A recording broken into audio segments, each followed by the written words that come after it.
Өте жиі жасайтын пирогтарымның бірі карамельді пирог. Жып-жұмсақ әрі тәп-тәтті. Бізге қажетті сары май, шекер, жұмыртқа, ұн және қопсытқыш.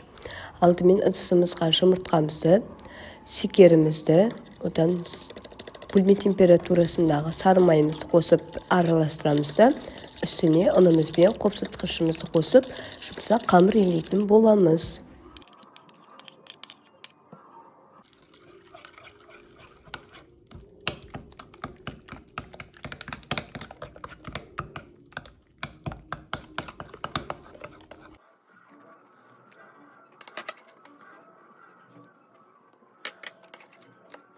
Дайын болған қамырымызды холодильникке жарты сағатқа қойып қоямыз.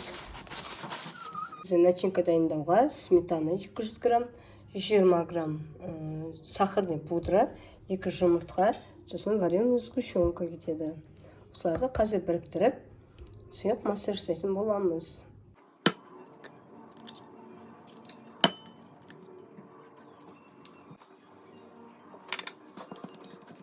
Барлық массаны миксермен немесе осылай лопатканың көмегімен араластырып алсаңыздар болады.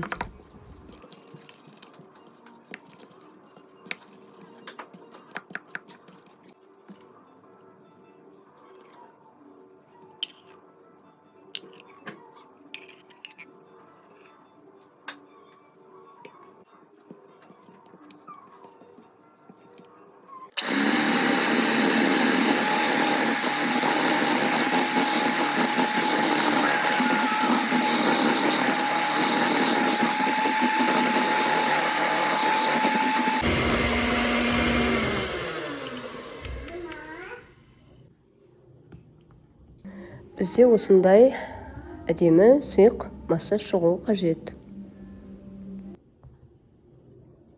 Енді пирогымызды жинайтын боламыз.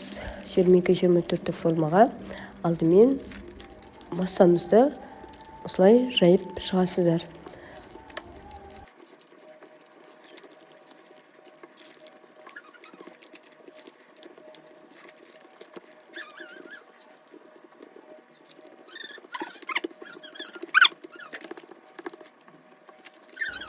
Қамырымызды осылай бір тегіс етіп жайып алғаннан кейін үстіне дайындалған сұйық массамызды құямыз. Қызып тұрған пеште 180 градуста 30-35 минутта пісіріп алатын боласыздар.